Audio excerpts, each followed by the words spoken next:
Alhamdulillah, kalimat suci dan kalimat mulia yang selalu terucapkan dari orang-orang yang menjaga kesucian hubungannya dengan Sang Pencipta Allah. Allah Subhanahu wa taala telah menjadikan dua rangkaian kata ini, alhamdulillah, adalah kalimat penghubung antara Dia dengan hamba-hambanya yang dengannya segala kebutuhan kita untuk menjalankan roda kehidupan di muka bumi ini akan terpenuhi. Apapun itu yang kita butuhkan selama nikmat dari Allah Subhanahu wa taala dan bukan pelanggaran, maka akan dipenuhi. Dan puncaknya nanti di akhirat di surga akan mendapatkan derajat yang tinggi. Oleh karena itu, jadilah hamba Allah yang selalu mengucapkan dua kalimat ini, alhamdulillah. Selanjutnya kita panjatkan salam hormat kita kepada utusan Allah Nabi besar Muhammad sallallahu alaihi wa ala alihi wa sahbihi wasallam, sebagaimana Allah telah perintahkan kita untuk mengucapkan salam hormat tersebut, dan tentu juga sebagai balas jasa 23 tahun dari masa hidup beliau semuanya dihabiskan untuk agama ini.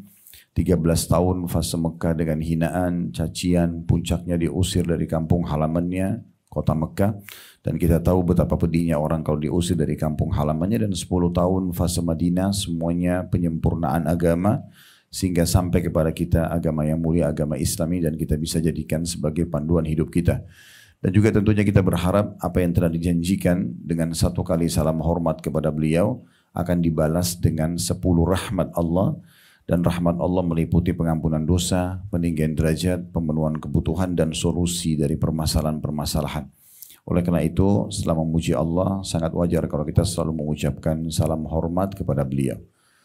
Pertama-tama, ahlan wa sahlan, selamat datang semua ibu-ibu yang bergabung dalam majelis ta'lim ini, ataupun mungkin ada dari tempat-tempat lain yang bergabung. Semoga saja Allah ikhlaskan niat ibu-ibu sekalian, serta juga Allah catatkan setiap langkah dan pengorbanannya untuk datang ke kota Jakarta dicatat pahala oleh Allah Subhanahu wa taala. Semua kebutuhannya dunia dan akhirat dipenuhi dan dimudahkan. Siapapun yang sedang sakit semoga disembuhkan, yang sedang terlilit utang dilunasi utangnya, yang sedang punya masalah semoga Allah selesaikan permasalahannya, dan semoga Allah panjang umurkan di atas ketaatan, kesempurnaan iman dan amal saleh. Serta semoga juga Allah sebagaimana pertemukan dan satukan kita dalam majlis ilmu ini, semoga juga disatukan di surga firdausnya tanpa hisab. Allahumma amin. InsyaAllah kita ikhlaskan niat kita, saya sebagai pengisi materi dan juga ibu-ibu yang hadir, karena memang majlis ilmu majlis yang mulia. Kata Nabi SAW dalam sebuah hadis yang sahih, siapa yang keluar niatnya tulus karena ingin menuntut ilmu, maka akan diberikan pahala haji lengkap. Jadi kalau kita tahu berapa beratnya dan besarnya biaya haji dan waktu yang harus diluangkan, sebenarnya bisa didapatkan dengan rutin hadir di majelis ilmu. Juga dalam hadis yang lain yang sahih, kata Nabi SAW, sampai yang keluar ikhlas menuntut ilmu, maka dia seperti orang yang sedang berada di jalan Allah, maksudnya seperti pahala jihad. Juga dalam hadis yang lain, Allah Subhanahu wa taala memiliki golongan malaikat yang khusus keliling di muka bumi ini. Mereka mencari majelis-majelis ilmu atau majelis zikir. Kalau mereka temukan, maka mereka saling panggil satu sama yang lain. Kemudian mereka memenuhi dari majelis itu sampai ke langit karena mulianya majelis ilmu itu. Memang kelebihan agama kita adalah ilmu ini, ibu-ibu sekalian. Jadi memang duduk mendengarkan ilmu itu bagian daripada agama kita. Nabi Muhammad SAW sangat senang kalau ada orang yang datang menuntut ilmu, walaupun hanya mendengarkan sebuah hadis atau sebuah ayat saja. Dan beliau mengatakan, marhaban bi talabatil ilm. Selamat datang kepada para penuntut ilmu. Ilmu ini, ilmu agama, lebih kita butuhkan daripada makanan pada saat lapar, minuman pada saat haus, tempat tidur pada saat letih, obat pada saat sakit. Karena ilmu agama ini nanti akan memandu kita mana makanan, mana minuman, mana tempat tidur, mana obat yang boleh dan tidak boleh. Maka belajar seperti ini itu bukan pilihan, tapi sebuah kewajiban. Sebagaimana kata Nabi SAW, talabul ilmi faridatun ala kulli muslim. Menuntut ilmu itu adalah kewajiban dalam agama Islam atau bagi setiap muslim. Dan memang kita harus saling mengingatkan, ibu-ibu sekalian, saya duduk di sini bukan karena saya lebih tahu, tapi sesuai dengan permintaan dari teman-teman sekalian untuk kita duduk saling memberikan nasihat. Memang agama ini semuanya nasihat. kita harus saling menasihatin. Dan belum tentu orang yang bicara itu lebih alim atau lebih baik daripada orang yang sedang berbicara atau sedang mendengarkan. Tetapi umat Islam memang saling memberikan nasihat satu sama yang lain. Sahabat-sahabat Nabi ridwanullahi alaihim itu mereka kalau bertemu walaupun cuma berpapasan lepas sholat di masjid misalnya, sebelum mereka berpisah pasti mereka mengucapkan kata-kata ta'al nu'minu sa'ah. Ayo kita tambah iman kita sesaat. Walaupun mereka hanya saling mengingatkan surah Al-Asr saja. Sebelum berpisah ini ketemu di masjid. Mungkin sebelumnya, sholat sebelumnya juga ketemu. Mungkin sebelumnya ketemu di pasar atau di jalan. Tetapi setiap kali mereka ketemu sebelum berpisah, pasti mereka mengatakan ayo kita tambah iman kita sesaat. Dengan cara seperti apa? Mereka saling mengingatkan walaupun surah Al-Asr saja. Bismillahirrahmanirrahim wal asr. Demi waktu kalian di dunia ini yang sangat terbatas. Innal insana lafi khusr. Banyak sekali manusia dalam keadaan rugi dan menyesal nanti di akhirat. Illa alladzina amanu wa amilus salihat. Kecuali orang yang sibuk dengan keimanan dan amal-amal salehnya. Wa tawassaw bil haqq. Saling mewasiatkan kebenaran ini. Wa tawassaw bis sabr. Dan saling mewasiatkan agar sabar dalam melaluinya. Jadi memang ini penting sekali untuk selalu diadakan. Ada orang kadang-kadang menuntut ilmu seminggu sekali. Atau sebulan sekali. Ini sayang. Waktunya banyak terbuang. Ya. Imam Nawawi rahimahullah kalau pernah dengar penulis buku Riyadhus Shalihin, beliau setiap hari belajar 13 kitab di 13 guru. Jadi mendengarkan ilmu begini di 13 guru di 13 kitab setiap harinya. Makanya beliau meninggal di umur 39 atau 40 tahun, karyanya banyak sekali. Nah harusnya seperti itu. Sekarang alhamdulillah di masa ini ibu-ibu sekalian, media sudah sangat termudahkan buat kita. Di zaman dulu orang kalau mau pergi belajar itu naik kuda, naik unta, jarak sebulan, jauh sekali. Imam Bukhari rahimahullah pernah melakukan perjalanan 1 bulan naik kuda, naik unta, itu hanya naik keledai, menunggang keledai itu hanya untuk mencari sebuah hadis di ujung wilayah Persia pada saat itu. Jadi memang sangat luar biasa ya Allah mudahkan di masa sekarang handphone kita sudah menjadi perpustakaan berjalan. Sempat hadir begini alhamdulillah, tidak sempat hadir bisa online mendengarkan ceramah-ceramah. Saya hanya mengingatkan supaya ibu-ibu bisa selalu rutin intens untuk belajar bersama kami di Khalid Basalamah Official di YouTube kami itu. Kalau ibu-ibu klik logonya di bawah nanti akan ada beranda, ada video, ada segala macam, ada playlist. Kalau ibu klik playlist maka akan keluar semua lebih dari 40 kajian kitab yang sudah kami bedah. Ya, jadi ada 40 kajian kitab yang bisa ibu jadikan kurikulum halian. Jadi ibu lowongkan 1 jam 1 hari sebelum tidur, usahakan dengar. Misalnya hari Senin kajian kitab Minhajul Muslim. Buku ini bu sekitar hampir 1000 lembar, 990 lembar. Itu semua berisikan apa yang ibu butuhkan dalam agama Islam. Ini kalau saya bahasakan buku ini, dia seperti kamus Islam. Harganya tidak sampai 200.000, tapi hampir 1000 lembar. Semua sudah kami bedah, ada di playlist YouTube kecuali 1 bab, tinggal bab warisan saja yang belum. Itu ibu bisa jadikan kurikulum setiap Senin, cuma ikutin buku Minhajul Muslim saja. Nanti Senin depan baru lanjut lagi bab selanjutnya. Senin depan begitu, jadi seperti orang yang sedang kuliah bersama kami, tapi tanpa ketemu tatap wajah secara langsung, cuma media memudahkan, melalui handphone saja. Dan supaya tidak ganggu aktivitas ibu-ibu sekalian, itu di malam hari saja, 1 jam sebelum tidur, dengarkan. Hari Senin misalnya kitab Minhajul Muslim, hari Selasa ibu kalau mau belajar hadis, kami ada 3 buku yang sudah dibedah. Ada Sahih Hadis Qudsi, ada Riyadhus Shalihin, dan ada Sahih At-Targhib Tarhib. Kalau Riyadhus Shalihin dan Sahih Targhib Tarhib sedang berjalan sekarang. Riyadhus Shalihin setiap Rabu siang pukul 13.00 sampai 14.00 1 jam itu online. Seluruh Indonesia, seluruh dunia, orang-orang Indonesia bisa ikutin tentunya. Kemudian juga di hari Jumat ada Sahih At-Targhib Tarhib. Semuanya isinya hadis-hadis tentang motivasi untuk melakukan perbuatan-perbuatan baik dan hadis-hadis yang mengingatkan ancaman bagi para pelaku pelanggar. Misalnya ibu mau hari Rabu belajar tentang dosa-dosa besar. Kami sudah membahas 160-an lebih dosa-dosa besar. Dari syirik kepada Allah, durhaka kepada orang tua, ada riba, ada zina, ada segala macam. Itu semua ada 160 lebih ibu bisa jadikan kurikulum. Hanya hari Rabu saja. Hari ini, hari Rabu misalnya, anggap hari ini hari Rabu contohnya, ibu dengar dosa besar yang pertama syirik. Rabu depan baru lanjut dosa besar yang kedua misalnya bakti pada durhaka pada orang tua dan begitu seterusnya. Kalau mau belajar masalah berhubungan dengan rumah tangga, pendidikan anak, ya bagaimana ruqyah syariah mengobati diri kita dan keluarga dari gangguan-gangguan sihir, syaitan, itu ada kajian buku Mahkota Pengantin. Sekitar mungkin 400-an lembar, buku itu sudah dibedah semuanya. Itu bisa dikurikulumkan hari Kamis misalnya, dengarin itu. Hari Jumat mau dengar tentang sejarah Nabi, ada 40 lebih episode sejarah Nabi dan juga ada 60 lebih serial sahabat. Yaitu sebulan sekali kami tablik akbar di Blok M Square di Jakarta Pusat. Itu ada jam habis duhur, nanti Sabtu depan ini insya Allah. Kalau ibu-ibu ada kerabat dan kenalan di Jakarta bisa dikasih, di share jadwal itu. Kita ada tablik akbar sekitar 2 jam sampai 2 jam setengah bahas tentang sahabat Nabi.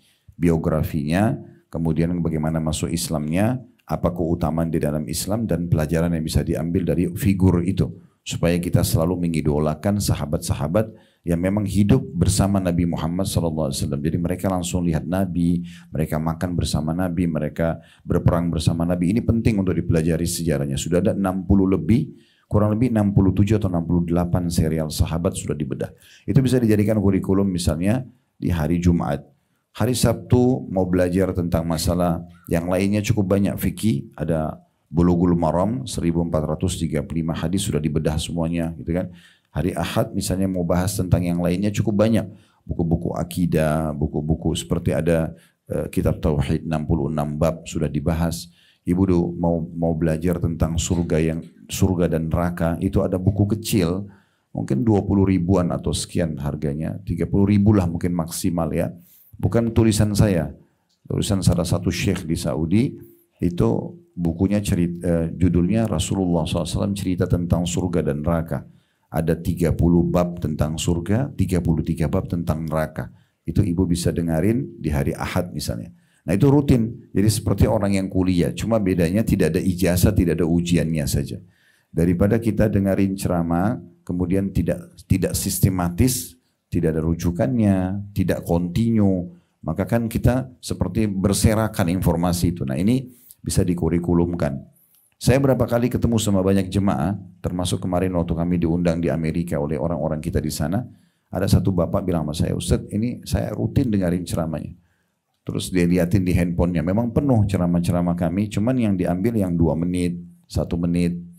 Memang banyak, ini sayang, ini cuma sekedar untuk di-share.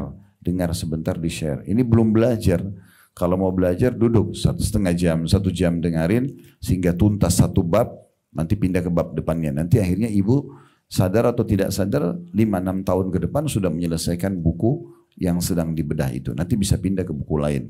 Itu tadi kalau 1 pekan ibu 1 hari 1 buku berarti cuma menghabiskan 7 buku. Sementara di playlist YouTube kami itu ada 40 lebih buku yang sudah dibedah. Itu gratis. Cuma tinggal modal mau atau tidak mau saja. Maka jangan sia-siakan kesempatan untuk belajar. Baik, karena kita sangat dekat dengan bulan Ramadan di depan mata. Jadi memang kita sedang membahas rahmat Allah subhanahu wa ta'ala di bulan Ramadan. Kalau kita masih diberikan umur, ibu-ibu sekalian, untuk bisa meraih Ramadan, maka raih baik-baik. Ya. Betul-betul Ramadan itu kalau ada baunya, dia sangat wangi. Kalau ada wujudnya, dia sangat indah. Ya, dia akan penuh dengan cahaya. Ini bulan yang Allah pilih secara khusus dari 12 bulan atau yang ada dalam 1 tahun, dikhususkan bulan ini dengan banyak sekali keutamaan. Sebagaimana Allah telah memilih Jibril, Mikail, Israfil dari kalangan malaikat menjadi pemimpin para malaikat dari sekian miliar jumlah malaikat, juga dipilih 25 nabi dan rasul dari kalangan manusia dan mengerucut ada ulul azm, nabi pilihan ada 5, Nuh, Ibrahim, Musa, Isa dan Muhammad alaihi wassalatu wassalam, dan mengerucut lagi ada 1 pemimpin seluruh manusia, Nabi Muhammad alaihi wassalatu wassalam. Begitu juga Allah muliakan tempat, ada Mekah sama Madinah. Sholat di Mekah 100.000 pahala dibandingkan tempat lain. Sholat di Masjid Nabawi di Madinah 1.000. Ini Allah muliakan tempat-tempat ini. Begitu juga dengan waktu, Allah muliakan Ramadan dibandingkan bulan-bulan lain. Ulama mengatakan, ibu-ibu sekalian, kalau seandainya ada orang mati sekarang, kemudian dihidupkan kembali, dan disuruh pilih, silakan pilih satu hari. Dari 365 hari satu tahun, kira-kira untuk supaya hidup lalu meninggal lagi. Dia akan pilih Ramadan. Karena banyaknya keutamaan di bulan Ramadan. Ya. Kalau seandainya orang-orang yang sudah mati di kuburan yang sering kita lewatin, yang kita lihat gundukan tanah dan batu nisan itu bisa berbicara, pasti mereka akan menyampaikan bahwasanya maksimalkan waktu kalian, ya, kalau kalian masih bisa diberikan hidup. Saya dulu buka ceramah kita ini juga dengan sebuah kisah, Bu, ya. Di masa Nabi Muhammad SAW dulu ada 3 orang masuk Islam. Dari Arab Badui, satu suku masuk Islam. 3-tiganya ini kemudian dijamu dan diberikan tempat oleh seorang sahabat mulia namanya Talha bin Ubaidillah radhiyallahu anhu. Ini salah satu dari 10 sahabat yang dijamin masuk surga. Talha ini kemudian bercerita, dia bilang dari 3 orang ini, yang pertama ikut berperang, jihad, terus terbunuh mati syahid. Berjalan waktu, jedah cuma sepekan atau beberapa hari, orang yang kedua ikut juga berperang, mati syahid. Tinggal 1 orang. Berjalan waktu beberapa saat, dengan takdir Allah, dengan hikmah Allah, yang ketiga ini mati juga, Bu, tapi matinya tidak mati syahid. Lalu Talha bin Ubaidillah, Allah mimpikan, rupanya 3 orang ini diperlihatkan, yang paling di belakang berdiri, dan fasilitasnya bagus, tapi tentu masih lebih bagus orang yang ada di depannya, itu yang mati syahid pertama. Kemudian di depannya ada orang mati syahid yang kedua, yang paling depan, yang paling bagus balasannya, itu justru orang yang mati terakhir yang tidak mati syahid. Lalu Talha penasaran, kok bisa orang yang mati biasa ngalahin kedudukannya orang yang mati syahid. Maka setelah selepas sholat subuh, beliau datang kepada Nabi SAW dan bertanya, mengatakannya, Rasulullah, saya mimpi begini, bagaimana penjelasannya? Supaya saya tidak penasaran, kok bisa orang yang mati biasa di atas ranjang mendahului dan mengalahkan derajatnya orang yang mati syahid. Maka kata Nabi SAW, wahai Talha, kenapa kau heran dengan kejadian tersebut? Bukankah dia telah mengungguli kedua temannya dengan beberapa hari hidup dan dia mengerjakan perintah-perintah Allah? Maksudnya yang mati biasa itu sempat sholat berapa hari, sempat puasa berapa hari, sempat baca Quran berapa hari. Itu aja sudah cukup mengalahkan pahala dan derajat orang yang mati syahid sebelumnya. Ada kejadian yang mirip ini di masa Nabi Muhammad SAW. 2 orang bersahabat umurnya hampir sama.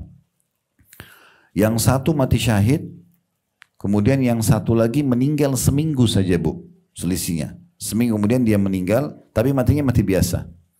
Lalu Nabi Muhammad SAW setelah mensolati jenazah yang kedua yang mati biasa, beliau bilang kepada orang-orang sebelum mengantar jenazah itu, kira-kira menurut kalian bagaimana kedudukan orang ini dibandingkan temannya yang meninggal mati syahid pekan lalu?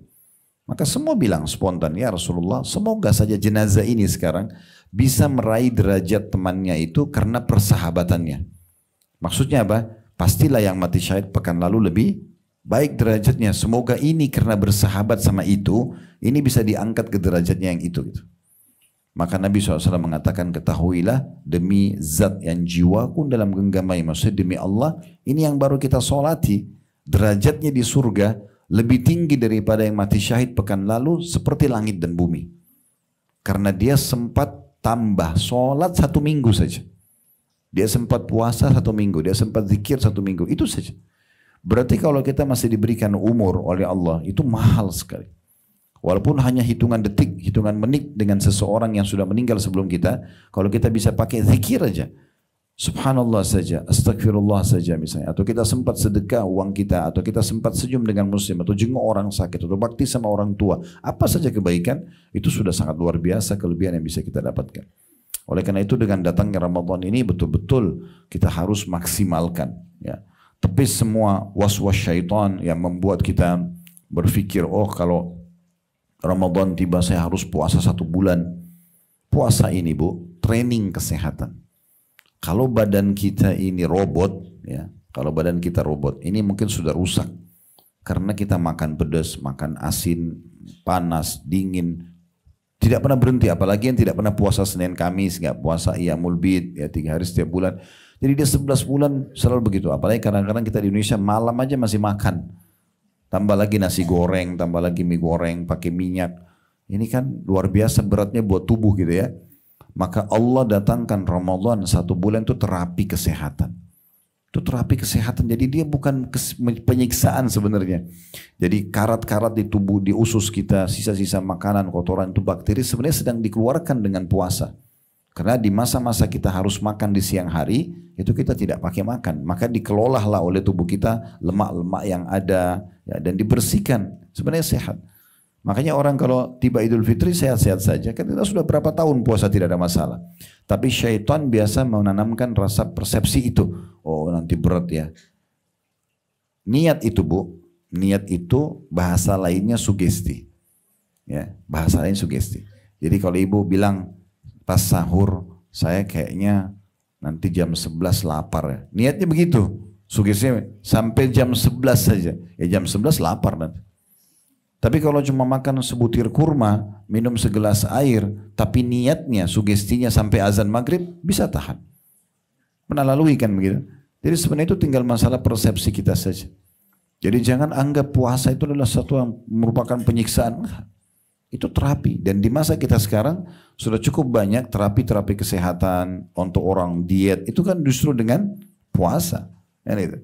Mereka puasa. Bahkan orang non-muslim sekarang banyak sekali melakukan puasa-puasa. Mereka tidak makan 12 jam, ada yang 15 jam gitu. Demi untuk menjaga kesehatannya. Islam sudah datang mengajarkan kita itu. Dan semua syariat Allah Subhanahu wa taala itu baik sekali. Sangat baik. Semuanya baik. Tidak ada satupun dalam syariat Allah ini yang tidak baik. Saya sedikit tambahkan tapi kasusnya beda dengan puasa. Di Eropa, Bu, diadakan penelitian karena mereka kasih anak 18 tahun sudah bebas ya. Dia boleh minum khamar, dia boleh seks bebas. Itu di Eropa sudah biasa dan di Amerika. Sehingga terjadi kerusakan di generasi muda mereka itu yang mereka sendiri prihatin.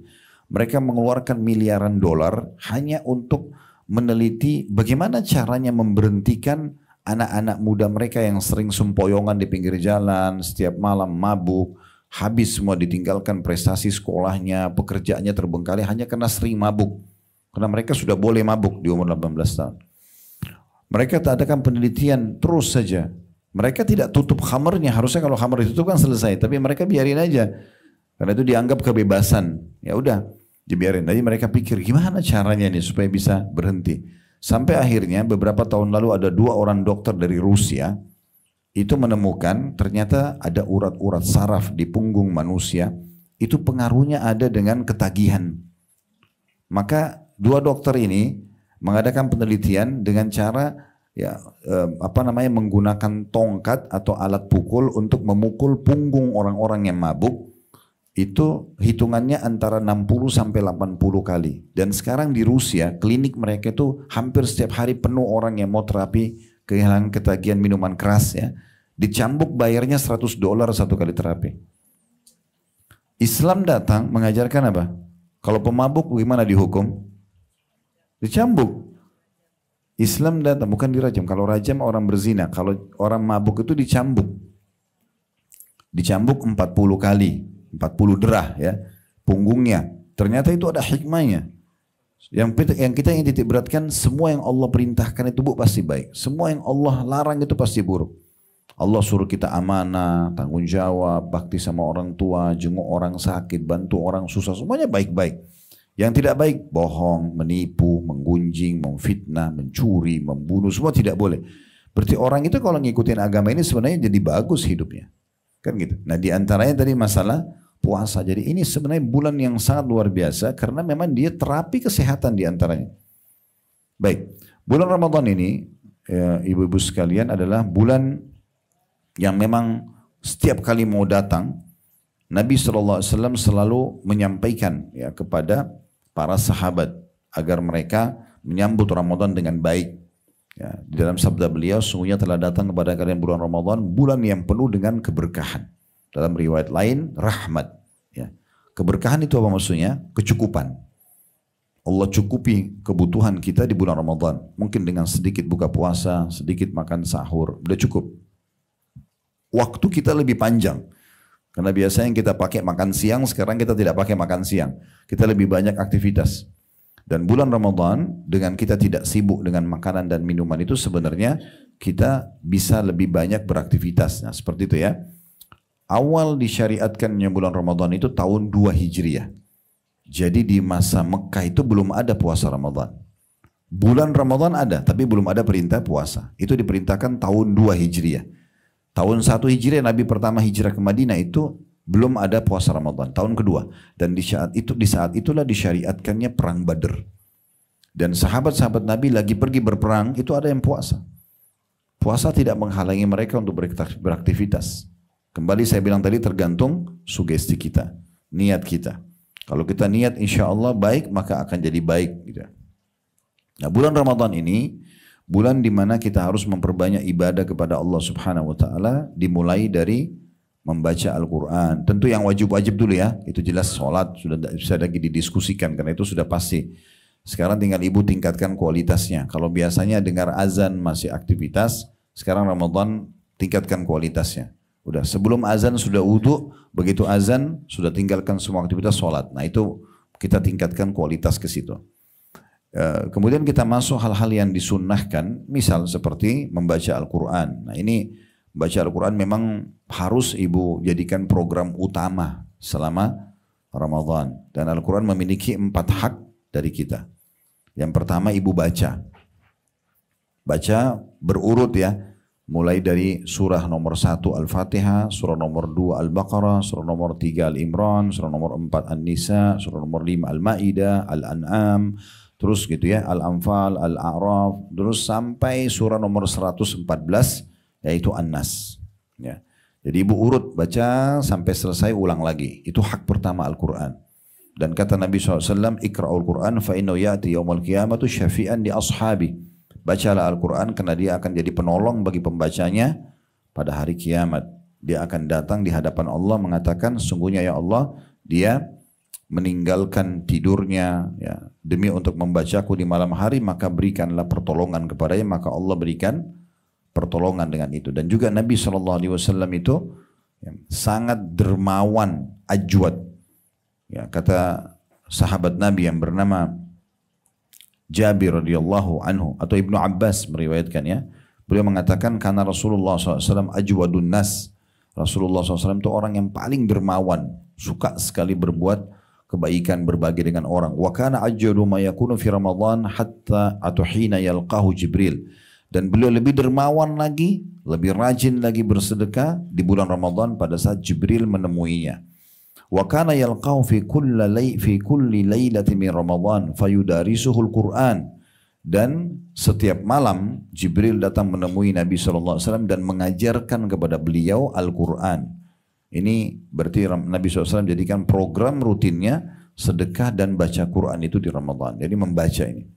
Ibu ngerti nggak ngerti artinya tetap baca dan usahakan di khatam. Ya. Hak yang kedua, ibu tadabbur. Apa itu tadabbur? Membaca Al-Quran dengan terjemahannya.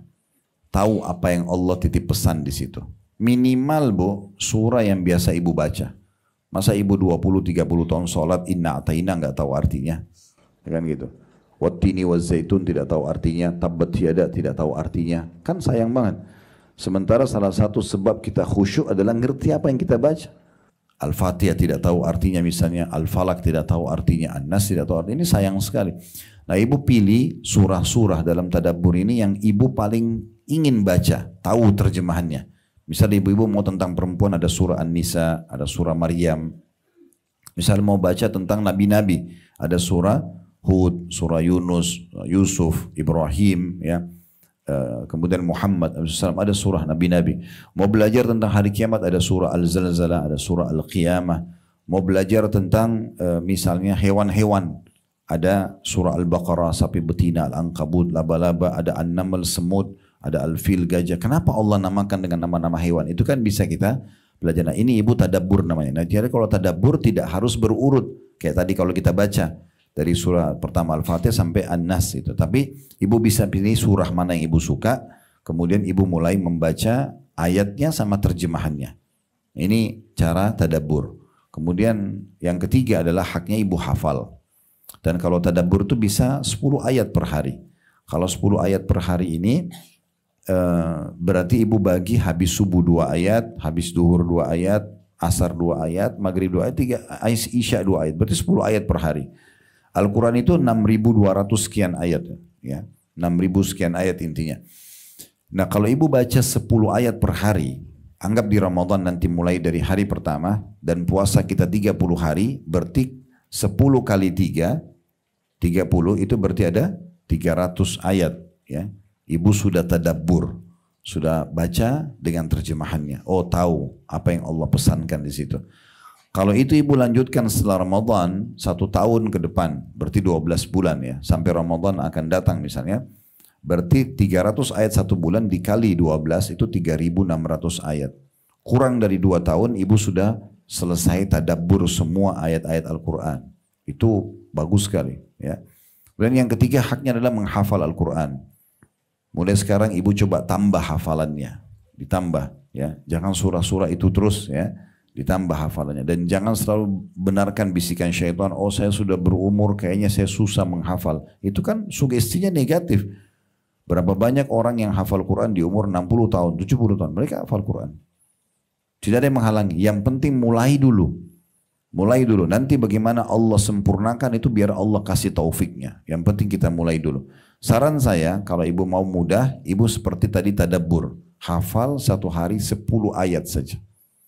2 ayat habis subuh, 2 ayat habis duhur, 2 ayat habis asar, 2 ayat habis maghrib, 2 ayat habis isya. 10 ayat per hari, ibu pakai, dibaca pada saat sholat.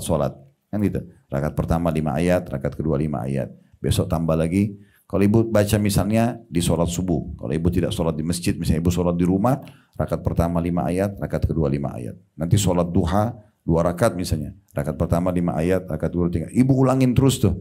Nanti sholat qobliyah duhur, di sholat duhur, di ba'diyah duhur, qobliyah asar, di sholat asar, qobliyah maghrib, di sholat maghribnya, ba'diyah maghrib, qobliyah isya, isyanya, ba'diyah isya, sholat tahajudnya diulang-ulangi 10 ayat itu dihafal di luar kepala itu. Besok tambah 10 ayat lagi, sama diamalkan. Nah sama tadi hitungannya, kalau ibu hafal 10 ayat per hari, di Ramadan nanti ini, berarti kalau kali 30 dalam 1 bulan ibu dapat 300 ayat. Ya, Al-Baqarah aja cuma 286 ayat, berarti seperti ibu sudah bisa hafal Al-Baqarah 1, itu kan luar biasa. Ada upaya untuk itu ya. Nah sama kasusnya, kalau ibu lakukan setelah Ramadan, bulan Syawal, bulan Zulqa'dah, bulan Zulhijjah, terus ibu hafal 10 ayat per hari, berarti 1 tahun 3.600 ayat, kurang dari 2 tahun ibu bisa hafal 30 juz, gitu kan. Yang terakhir, yang keempat adalah mengamalkan isi Al-Quran. Jadi ini memang bulan saatnya kita untuk ya, mempelajari dan mendalami Al-Quran melalui 4 hal tadi. Ya. Dan orang yang terus melakukan ini, kata Nabi SAW, Al-mahiru bil-Qur'ani ma'as safaratil kiramil bararah. Orang yang mahir dalam Al-Quran, bacaannya, dia merenungi maknanya, dia perbanyak hafalannya, dia praktikin dalam hidupnya, maka mereka akan bersama dengan para malaikat-malaikat yang mulia, kedudukannya maksudnya. Walladhi yaqra'ul Qur'an wa yatata'ta'u fihi wa huwa 'alaihi syaqun lahu ajran. Orang yang baca Al-Quran tapi dia terbata-bata, cuma terus saja dia berusaha belajar, maka pahalanya double, 2 kali. Pahalanya double. Bulan Ramadan ini juga yang kedua yang kita bisa ambil faedah yang besar dan rahmat Allah di Ramadan itu adalah bulan di mana kita puasa. Tadi sudah saya jelaskan, puasa itu adalah training sebenarnya kesehatan ya. Dari sisi kesehatannya, tapi dari sisi agama, puasa ini Bu adalah ibadah yang paling besar pahalanya. Tidak ada yang mengalahkan dari sisi angka balasan pahala, tidak ada yang mengalahkan puasa. Sebagaimana hadis Nabi SAW, kullu amal ibn Adam yudha'af al-hasanatu asyur amthaliha. Semua amal ibadah anak Adam, sholatnya, sedekahnya, bakti orang tuanya, haji, umrohnya, semuanya itu dilipat gandakan sampai 10 kali lipat. Ila sabamiyah di'fin, sampai 700 kali lipat, tergantung kadar keikhlasan. Qala Allahu Azza wa Jal, Allah yang maha mulia dan maha tinggi berfirman, illa saum, kecuali puasa. Fa innahu li wa ana ajzi bihi. Karena dia milikku dan aku akan balas langsung. Berarti kalau ibadah lain bisa 700 kali lipat, nah kalau puasa bisa lebih besar lagi. Karena memang Allah mengatakan itu milikku, aku akan balas langsung. yada'u syahwatahu wa ta'amahu min ajli. Karena dia meninggalkan syahwat dan makanannya karena aku. Ibu bisa mendapatkan pelipat gandaan banyak amal ya, dengan cara mengikhlaskan niat dan mengemas ibadah itu. Jadi makin kita tulus, makin bagus. Kayak misalnya tadi ibu ikut di sini. Kalau ada yang ikut mungkin karena hanya ajakan temannya, hanya karena meramaikan seremoni saja atau testimoni cuma mau tes-tes, enak gak sih ikut pengajian misal contoh. Diubah niatnya. Jangan karena itu. Memang karena Allah dan Rasulnya. Karena ini perintah agama maka dapat pahala gitu kan. Nah makin ikhlas kita makin besar kadar pahalanya. Terus yang kedua itu kemasannya. Beda pahalanya bu. Orang yang bangun tengah malam, kemudian dia pikir, udah saya sudah bangun jam 3, saya sholat aja deh. Kemudian dia sholat tahajud. Dengan baju dia biasa. Misalnya ibu pakai dasternya, tinggal pakai mukena, terus sholat. Gitu kan. Ibu nggak mandi, nggak apa, cuma wudhu saja, sholat. Dapat pahala, dapat pahala. Tapi ini akan beda pahalanya dengan orang yang sebelum tidur malam, dia udah niat sholat tahajud. Kata Nabi SAW, man hamma bihasanatin walam ya'malha kutiba lahu hasanatun kamilah. Siapa yang niat mengerjakan satu perbuatan dan dia belum mengerjakannya. Ibu baru niat sholat malam tapi belum tahajud. Diberikan satu pahala lengkap. Niat kalau keluar rumah ketemu orang miskin sedekah. Belum sedekah tapi sudah dicatat baginya satu pahala. Fa in amila kutiba lahu asyru adhafi ila sab'mi'atin ila adhafin katsira. Kalau dia kerjakan apa yang dia niatkan itu, dia bangun tengah malam lalu dia sholat, maka akan dicatatkan baginya 10 kali lipat sampai 700 kali lipat. Bahkan kelipatan-kelipatan yang banyak. Berarti dengan menghadirkan niat dan kita ingin mengemas ini ya, kemasannya adalah kita hadirkan niat sebelum tidur. Jadi bukan tiba-tiba kaget malam mau salat tahajud, enggak. Sebelum tidur sudah diniatkan. Ibu udah siapkan mukennah yang paling bersih, bubuhi minyak wangi di sejadah. Ibu udah pilih ayat-ayat yang ibu mau baca misalnya. Bahkan kalau perlu bangun tidur ibu mandi dulu karena ingin bertemu dengan Allah, ingin munajat sama Allah. Ini kemasannya, pahalanya beda. Nah sama kalau orang sedekah, beda pahalanya kalau ada orang miskin minta, ibu korek, buka dompet atau lihat korek kantongnya ada dapat uang 5.000 kasih. Dapat pahala. Tapi beda dengan orang yang memang ibu sudah sisipin. Seseorang yang sudah sisipin uang, lembaran-lembaran baru, ini saya nggak mau pakai belanja, ini khusus sedekah. Disisipin sendiri. Dan sengaja ibu cari orang-orang. Jadi bukan tunggu orang minta. Ibu yang mendatangi orang yang mau ibu berikan sedekah. Ini pahalanya beda karena ada kemasannya. Nah sama dengan puasa Ramadan nanti. Kita dalam Islam bu bisa mendapatkan pahala berlipat-lipat dari ibadah yang kita kerjakan. Gimana caranya? Marketingkan ibadah itu. Saya sholat nih. Misal saya dapat 10 pahala karena saya sholat. Bisa nggak saya dapat pahala 10 yang lainnya? Ini angka 10 contoh saja. Ya, tentu saja bisa. Gimana caranya? Sebelum saya sholat saya ajak. Kirim di grup WA, ayo sholat yuk waktu duhur tinggal 10 menit misal. Atau saya keluar, saya di kantor saya ajak teman-teman, ayo kita sholat yuk sudah masuk waktunya 10 menit lagi misal. Contoh. Lalu dari 100 orang teman-teman di kantor atau di grup itu ada 10 orang aja. Oh iya ya, sudah waktu sholat, dia wudhu, dia sholat. Maka anggap mereka dapat semua 10 pahala. 10 orang ini masing-masing 10 kena sholat. Tapi kita karena marketingkan sholat itu kita ajak orang, kita dapat 10 ditambah 100 pahala mereka. 10 semua kita dikasih tanpa dikurangi dari pahala mereka sedikit pun. Kan itu bagus kan gitu. Nah sama juga dengan ibadah-ibadah yang lainnya sama. Nah puasa juga begitu. Ibu motivasi orang, ibu ajak orang. Bahkan kita punya kesempatan luar biasa untuk melipat gandakan pahala kita di Ramadan ini dengan membuka puasakan orang. Ya, buka puasain orang. Ya, ibu siapin semampunya. Ibu cuma mampu 1 gelas air mineral nggak masalah. Tapi ini sering saya kasih contoh di pengajian. 1 dus air mineral bu, itu harganya 20.000 sampai 30.000. Isinya 48 gelas. Pernah lihat kan itu? Itu murah sekali. Anggap 30.000 misalnya. Kita beli. Berarti kalau ibu sedekah itu saja 1 dus 30.000 48 gelas untuk 1 bulan deh. Satu aja ibu cuma keluarin 30.000 keluarin. Berarti ibu di Ramadan nanti itu atau 1 hari saja ibu keluarkan. Sekali saja. Di hari pertama Ramadan misalnya. Berarti hari pertama Ramadan ibu dapat pahala puasa ibu sendiri plus ibu dapat 48 pahala puasanya orang lain. Kalau masing-masing orang yang puasa minum 1 gelas, ibu nyumbang di musola dekat rumah, misalnya ibu kirim ke rumah keluarga, ibu kirim ke pesantren, berarti kita bisa di hari yang sama dapat 49 pahala puasa. Satu kita 48 yang lain. Ini kita bicara satu dus ya. Kalau ibu programin satu hari satu dus. Misal 30 ribu satu hari. Kali 30 hari berarti 900 ribu satu bulan. Ibu kasih. Berarti 48 kali 30. Gitu kan. Itu banyak sekali pahala yang bisa kita dapatkan. Baik, kalau tidak mampu, maka minimal bantu orang yang siapkan buka puasa. Kayak misalnya ibu ke musola dekat rumah, menjelang buka puasa. Ibu bantu-bantu aja. Siap-siapin buka puasanya. Itu juga dapat pahala mereka. Gitu kan. Kalau tidak bisa juga misalnya, maka pada saat ibu buka puasa di musola dekat rumah, minimal berikan saja kurma atau air ibu kepada teman di sebelah.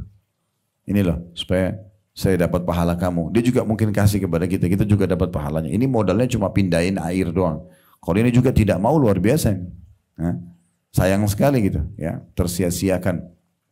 Nah ini bisa kita lipat gandakan. Pernah sahabat mengatakan, waktu Nabi SAW mengatakan, siapa yang buka puasakan orang lain, dia akan dapat pahala seperti orang yang dibuka puasakan tanpa dikurangi sedikit pun dari pahala mereka. Ada sahabat bilang, ya Rasulullah, enggak semua orang bisa buka puasain orang. Karena di benaknya sahabat ini, buka puasain orang itu mahal. Kayak misalnya kita anggaplah makan makanan nasi campur lengkap, 30 ribu rupiah mungkin ya. Kita pikir, oh itu besar. Padahal sebenarnya tidak harus begitu. Sesuai dengan kemampuan. Kata Nabi SAW, ketahuilah Allah akan berikan pahala ini, buka puasain orang, walaupun orang hanya menyumbang sebutir kurma, atau seteguk air, atau susu yang dicampur dengan air. Artinya semampu kita. Nah ini kesempatan emas di Ramadan, kita bisa dapatkan pahala buka puasain orang. Kalau ibu bisa masak, itu lebih bagus. Ya. Ada pernah hadis Nabi begini bu, kepada istri-istri beliau, istri-istri Nabi. Nabi bilang, nanti yang paling pertama menyusul kalian yang menyusul aku nanti setelah aku meninggal di antara kalian adalah yang paling panjang tangannya. Kata Nabi kepada siapa? Kepada istri-istri beliau. Kata Aisyah radhiyallahu anha, pada saat Nabi SAW meninggal, kami selalu mengukur tangan kami kalau ketemu. Karena siapa yang paling panjang tangannya berarti lebih dulu meninggal menyusul Nabi. Kata Aisyah, terus saja kami lakukan itu sampai Zainab binti Jahash meninggal. Ini istri Nabi namanya Zainab. Pada saat Zainab meninggal, kami jadi faham makna daripada hadis itu. Ternyata bukan ukuran tangannya, tetapi sukanya bersedekah. Karena semua istri Nabi suka sedekah, tapi Zainab ini kalau sedekah beda bu. Zainab ini radhiyallahu anha, beliau kalau mau sedekah misalnya baju perang, beliau nggak beli di pasar yang sudah jadi dikasih orang, beliau buat sendiri dari tangannya dikasih. Nah seperti itu. Jadi kalau ibu misalnya mau berikan buka puasa orang, tapi maunya digoreng sendiri, dimasak sendiri, sirupnya, totinya dibuat sendiri, itu lebih besar pahalanya dibandingkan beli jadi. Nah itu semua bisa jadi kemasan-kemasan untuk mendapatkan pahala. Kalau kita hanya bisa untuk suami di rumah, untuk anak juga nggak masalah. Sedikit lebih dikirim ke tetangga di sebelah. Intinya selalu berbagi. Karena hitung aja, pokoknya per satu orang ibu kasih buka puasa, berarti dapat pahala dia. Apalagi kalau orang itu orang soleh. Hari itu dia banyak baca Quran, dia puasa dengan baik, dia banyak zikir, itu luar biasa pahalanya. Luar biasa pahala yang bisa didapatkan. Nah ini diantara rahmat Allah di bulan Ramadan. Kita bisa melakukan ibadah puasa yang paling besar pahalanya dan kita bisa lipat gandakan dengan membuka puasakan orang. Yang ketiga bu, di rahmat Allah di bulan Ramadan adalah kita bisa dibersihkan atau membersihkan dosa-dosa kita. Tapi syaratnya, hadis ini sering kita dengar dari para ustaz dan kiai kita, ya, man shama ramadhana imanan wa ihtisaba ghufira lahu ma taqaddama min dzambi. Siapa yang berpuasa Ramadan dengan dua syarat. Ya, dia karena keimanan, yakin ini perintah Allah. Jadi bukan karena nggak enak sama tetangga, nggak enak sama kerabat, dan bukan. Memang tidak ada urusannya. Manusia semua tidak ada yang puasa, tetap kita puasa karena keimanan kepada Allah. Itu namanya keimanan. Dan ihtisab, mengharapkan pahalanya. Betul kita mau kejar pahalanya, maka dibersihkan dosa-dosanya yang telah lalu. Berarti bulan ini betul-betul rahmat Allah besar sekali karena bisa bersih dosa kita semua. Sebagaimana beliau mengatakan, ya, Ramadan ke Ramadan setelahnya adalah pembersihan dosa di antara keduanya. Jadi ini pembersihan dosa yang sangat luar biasa, gitu kan? Begitu juga dengan sholat malamnya, sholat tarawih, ya. Itu kata Nabi SAW, man qama ramadhana imanan wa ihtisaba ghufira lahu ma taqaddama min dzambi. Siapa yang mendirikan malam Ramadan, sholat tarawih, ya, itu karena keimanan dan mengharapkan pahalanya maka dibersihkan dosa-dosanya yang lalu. Jadi di siang hari kita bisa bersihkan dengan puasa, dosa kita di malam hari dengan sholat tarawihnya. Nah tarawih ini Bu, bahasa terjemahannya adalah santai. Ya. Tarawih itu santai. Kenapa dikatakan santai? Karena selain Ramadan, sholat malamnya paling afdal di sepertiga malam. Ya, gitu. Nah kalau di Ramadan agar umat Islam yang belum terbiasa sholat malam dalam 1 tahun, minimal di buku amal mereka tercatat pernah sholat malam. Itulah tarawih. Karena mudah, selepas ba'diyah isya sudah dikerjakan. Terlebih lagi dianjurkan semua umat ini mengerjakannya. Makanya kan masjid-masjid, musola semuanya penuh kan. Nah jangan cuma dengar aja ayat yang dibaca. Padahal kita mampu untuk kerjakan sholat itu. Mudahkan itu, ya kerjakan. Kata Nabi SAW, siapa yang sholat malam Ramadan itu atau tarawihnya bersama imam sampai imam bubar, maka dicatat dia seperti sholat semalam suntuk. Seperti semalam suntuk ibu nggak berhenti sholat. Nah ini luar biasa besarnya rahmat Allah subhanahu wa ta'ala di sana. Yang keempat, di antara rahmat Allah subhanahu wa ta'ala di Ramadan adalah dibukanya pintu-pintu surga. Dibuka pintu-pintu surga. Ini bisa kita katakan yang keempat, yang kelima ditutup pintu neraka, yang keenam dibelenggu syaitan. Jadi ada 3 poin. Poin yang keempat adalah dibuka pintu surga, poin kelima ditutup pintu neraka, poin keenam dibelenggu syaitan. 3 poin ini Bu digabungkan dalam sebuah hadis Nabi SAW. Sebagaimana beliau bersabda di dalam hadis yang diriwayatkan Imam Muslim, "Qad ja'akum syahrul Ramadan syahrun mubarak." Telah datang kepada kalian bulan Ramadan, bulan yang penuh dengan berkah. Iftaradallahu alaikum siyamah. Allah mewajibkan kalian untuk puasa di saat itu. Fihi yuftahu abwabul jannah. Di saat itulah 30 hari itu dibuka pintu-pintu surga. Nanti saya jelaskan apa maknanya. Wa yughlaqu fihi abwabul jahim. Dan ditutup pintu-pintu neraka. Kemudian wa taghullu fihi syayatin. Dan dibelenggu semua syaitan-syaitan. Fihi lailatun khairu min alfi syahr, faman hurima khaira faqad hurim. Dan di bulan Ramadan itu ada malam lebih baik daripada 1000 bulan. Siapa yang terharamkan dari kebaikannya, maksudnya dia tidak bisa meraih kebaikan di bulan Ramadan, maka telah terharamkan dari semua kebaikan. Kalau dia tidak dapat apa-apa di Ramadan, tidak nambah imannya, tidak nambah amal solehnya, berarti dia telah terharamkan dari semua kebaikan. Kalau bulan Ramadan aja semua umat Islam berusaha baik, lalu dia tidak baik, lalu kapan dia mau jadi baik gitu? Baik. Di poin keempat, masalah surga terbuka, maksudnya dibuka pendaftaran Bu. Misalnya ibu lihat ada satu perusahaan, ditulis, ada lowongan kerja, dibuka dari tanggal 1 Januari sampai 31 Januari. Orang yang datang mengajukan lamaran di waktu itu, lebih dekat untuk bisa diterima, kan gitu. Saya lebih, karena dia ikuti peraturan, pas waktunya. Kalau orang datang mendaftar di Februari, bisa diterima, bisa tidak. Tapi ini waktu yang sudah ditentukan. Nah mirip itu sebenarnya. Ramadan dari iklan resmi dari tanggal 1 sampai tanggal 30 Ramadan nanti ya. Kalau kita misalnya Indonesia mulai hari Senin insya Allah. Berarti mulai tanggal 1 Ramadan sampai tanggal 30 Ramadan iklan resmi dari Allah. Siapa yang masuk surga silahkan. Nah, seperti itu. Jadi kesempatan daftar dirinya.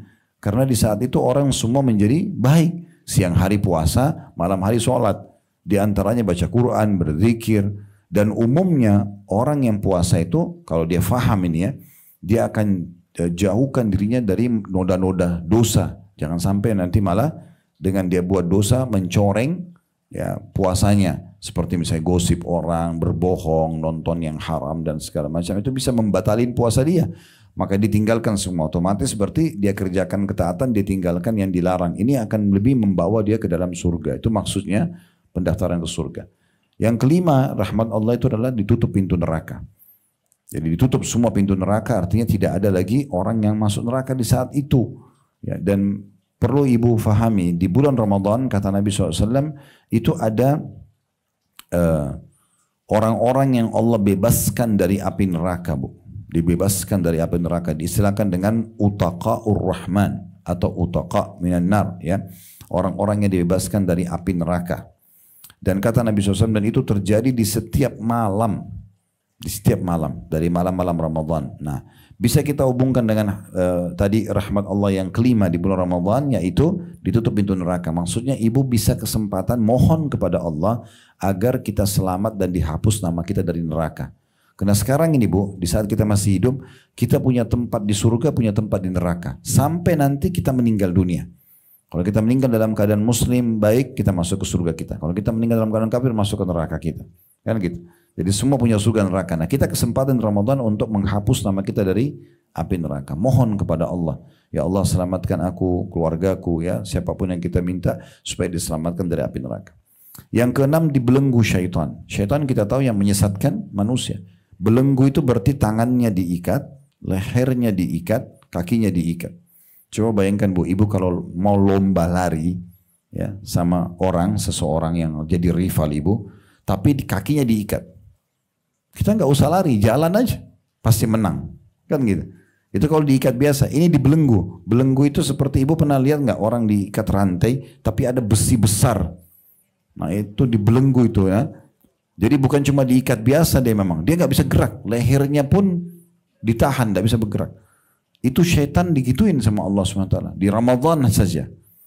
Berarti ibu di Ramadan tinggal santai saja. Ibadahnya, dosa tinggal nggak tolak, jauhi. Selesai. Syaitan nggak bisa seleluasa menggoda kita di luar Ramadan. Dalam riwayat lain, sesungguhnya syaitan-syaitan jahat dibelenggu oleh Allah di bulan Ramadan. Sehingga mereka tidak leluasa seleluasa menggoda di luar Ramadan. Jadi kalau ada yang bilang, Ustadz kenapa di Ramadan masih ada orang buat dosa? Itu karena dia terlalu ikuti hawa nafsunya. Siapa kira-kira Bu yang menggoda iblis di saat Allah perintahkan dia untuk sujud kepada Adam, dia tidak mau sujud? Kita kan tahu pemimpin syaitan, iblis. Baik, siapa yang goda iblis pada saat itu? Disuruh sujud sama Adam, dia tidak mau. Hawa nafsunya. Dia ikuti hawa nafsunya. Jadi syaitan selalu tunggangi hawa nafsu kita sebenarnya. Itu ada dalam diri kita. Nah itu poinnya gitu kan. Nah syaitan dibelenggu Bu. Dibelenggu sangat luar biasa. Nah saran saya, semoga Allah mudahkan kita mengamalkan. Itu kalau tiba Idul Fitri, berarti jarak kita sama syaitan itu 1 bulan. Jadi kalau kita jalan kaki aja itu 1 bulan. Mungkin dari sini sampai ke Thailand barangkali. Ya. Jauh banget ya jaraknya. Tapi sayangnya banyak di antara umat Islam begitu tiba di dekat garis finish, ya sudah 1 bulan dia berhenti di situ, dia tunggu musuhnya datang. Padahal sebenarnya tinggal jalan saja. Itu Idul Fitri Bu, kita seperti jaraknya sama syaitan 1 bulan, jauh sekali. Jangan lagi setelah itu pelatihan-pelatihan yang sudah Allah berikan kita di Ramadan ini, lalu kita sia-siakan 1 bulan dilatih puasa, nggak lagi puasa sunnah. Sayang sekali kan. Padahal Nabi bilang, siapa yang puasa Ramadan sebulan penuh, diikuti 6 hari saja dari bulan Syawal, sama pahalanya puasa 1 tahun. 6 hari ringan sekali, apalagi tidak harus berurut-urut. Bisa kita cicil, ya hari Senin dan Kamis, bulan Syawal, itu dilengkapkan dengan bulan Ramadan, berarti sama dengan puasa 1 tahun. Ibu bayangkan 365 hari ibu puasa tidak berhenti. Kan itu berat. Tapi Allah mudahkan dengan 1 bulan Ramadan tambah 6 hari saja dari bulan Syawal. Tapi banyak orang begitu lebaran sudah Alhamdulillah. Alhamdulillahnya ini bukan pada tempatnya. Bukan Alhamdulillah karena saya sudah terbiasa puasa, terbiasa sholat malam, siap praktek ini. Bukan. Alhamdulillah tidak puasa lagi. Alhamdulillah tidak lagi sholat malam. Alhamdulillah tidak baca Quran. Alhamdulillah sudah boleh pacaran lagi atau buat dosa. Kan jadi kacau ini. Salah. Alhamdulillah. Nah jadi praktekin itu. Justru Ramadan bulan pelatihan untuk kita praktekin ke depannya gitu ya. Jadi syaitan-syaitan dibelenggu, ini kesempatan emas. Yang ketujuh, doa-doa ibu diterima. Ini rahmat Allah luar biasa di Ramadan karena orang lagi puasa doanya diterima. Doanya diterima ya. Sebagaimana sabda Nabi SAW di dalam hadis yang diriwayatkan oleh Al-Bazzar. Dan ini dihasankan oleh para ulama, inna lillahi fi kulli yawmin utaqa'u minan nari fi syahr Ramadan. Sesungguhnya Allah memiliki hamba-hamba yang setiap ya malam atau setiap hari dibebaskan dari api neraka di bulan Ramadan. Setiap hari Allah hapus nama hambanya dari nanti dia meninggal tidak akan masuk neraka asal dia mohon di bulan Ramadan gitu, ya. Jadi maksudnya setelah itu Allah akan kasih taufiknya ya kepada dia supaya orang ini sibuk beribadah. Wa inna likulli muslimin da'watan yad'u biha fayastajibu lahu. Dan ketahuilah di bulan Ramadan itu semua muslim yang memanjatkan doanya akan diijabah, akan dikasih. Ini kesempatan dari mulai sahur, azan subuh sampai azan maghrib, semua itu waktu mustajab. waktu mustajab, ibu doa. Nah saran saya dalam masalah doa ini, ibu belajar untuk meninggalkan semua kata-kata buruk. Mulai dari situ dulu itu doanya. Jangan bilang kalau lihat dirinya di kaca, kok saya jelek ya. Kenapa harus kata-kata buruk? Bukan ibu yang susun alisnya, ibu yang bentuk hidung ibu, bukan Allah. Ibu masa hina pencipta ibu sendiri? Kan gitu. Jadi jangan dihina diri sendiri. Anaknya aktif. Kok kamu nakal nak? Ini kan kata-kata buruk. Ya. Syekh Sudais, salah satu imam Masjid Haram yang sudah puluhan tahun menjadi imam di sana.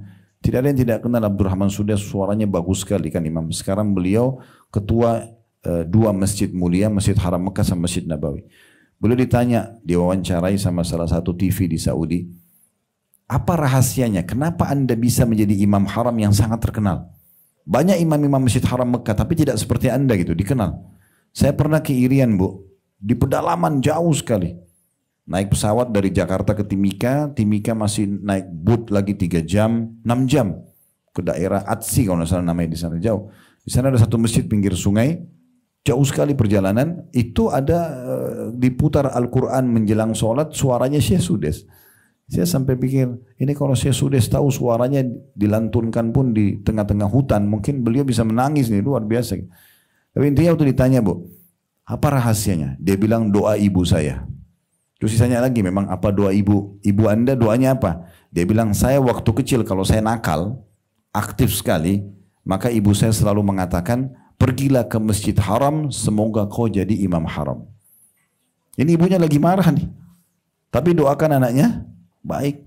Jangan bilang ibu nyesal lahirin kamu. Kan jadi penyesalan terus. Ribut suami istri, saya nyesal nikah sama kamu. Jadi penyesalan terus. Semoga Allah berikan kau hidayah. Semoga berubah. Semoga jadi baik keadaan kita. Selalu itu. Dan mulai sekarang Bu, ibu selalu ucapkan doa ini. Katakan begini, ya Allah. Yang bilang, saya beristighfar kepadamu dari semua kata-kata buruk yang pernah aku ucapkan buat diriku, keluargaku, dan juga hartaku. Bisa saja ada orang terhalangi rezekinya karena dia sendiri selalu mengucapkan kata buruk. Mungkin buat dirinya, mungkin buat keluarganya. Jadi mulai doa itu dengan kata-kata yang baik. Ya, itu penting sekali. Dan kata Nabi SAW, "Ma min muslimin yad'u bida'watin laisa fiha ithmun wala qati'atur rahim illa atahu Allahu biha ihda thalath." Tidak ada seorang muslim pun yang berdoa tapi dengan syarat tidak diikuti dengan dosa dan memutus silaturahim keluarganya, kecuali Allah akan kasih dia melalui salah satu dari 3 tahapan. Kata Nabi SAW, imma an tu'ajjal lahu da'watu, Allah kasih langsung jawaban doanya, wa imma an yaddakhiraha lahu fil akhirah, atau Allah simpan yang dia panen dalam bentuk pahala pada hari kiamat, wa imma an yasrifa anhu minas su'i mithlaha, atau Allah hilangkan keburukan yang akan menimpa dia. Maka para sahabat mengatakan, kalau idan nukthir, kalau gitu kami perbanyak ya Rasulullah. Kata Nabi SAW, Allahu akthar. Ketahuilah bahwasanya Allah yang lebih banyak mengabulkan doa-doa hambanya. Jadi ibu kalau berdoa, asal ibu ikhlas, tidak ada dosanya, maka pasti diterima. Hanya melalui salah satu 3 tahapan. Bisa ibu dikasih langsung, ya Allah sembuhin saya, Allah sembuhin. Atau ibu disimpankan dalam bentuk pahala, ibu panen hari kiamat. Ya, karena ibu belum terima pahalanya di dunia, balasannya, kemudian atau Allah hilangkan musibah yang akan menimpa dia. Jadi nggak ada yang sia-sia dalam berdoa. Nah itu penting sekali untuk digarisbawahi tentunya ya. Kemudian yang ke-8 Bu, ibu kalau ada rezeki ya, kalau ada rezeki, kalau belum ada ibu bisa berdoa kepada Allah Subhanahu Wa Taala agar dimudahkan. Usahakan di bulan Ramadan bisa umroh. Ya, umroh Ramadan itu beda ya. Kalau ibu cuma bisa umroh sekali seumur hidup, minta supaya Allah kasih Ramadan. Kalau bisa setahun sekali, tetap Ramadan. Kalau bisa berapa kali 1 tahun, ya sudah, berarti diantaranya salah satunya Ramadan. Karena umrah Ramadan ini Bu, pahalanya kata Nabi SAW, fa inna umrata fi Ramadan taqdi hajjatan ma'i. Umrah di bulan Ramadan pahalanya sama dengan haji bersamaku. Jadi biayanya biaya umrah, pelaksanaannya umrah itu 3-4 jam selesai. Kalau haji kan harus idealnya 6 hari. Tanggal 8 Zulhijjah sampai 13 Zulhijjah. Tapi pahala haji ibu bisa dapatkan dengan umrah di bulan Ramadan. Ini hanya terjadi di Ramadan saja. Nah kalau tadi saya bilang kalau belum mampu, maka ibu niatkan saja supaya Allah mudahkan satu waktu. Kita sebenarnya tergantung orderan kita Bu. Sama Allah. Minta, ya Allah kasih, merengek. Allah itu mau kita manja. Dan jangan satu kali dua kali. Terus merengek sama Allah, minta dimudahin haji, minta dimudahin umrah, minta dimudahin apa, minta sama Allah. Jangan pernah berhenti minta sampai Allah kasih.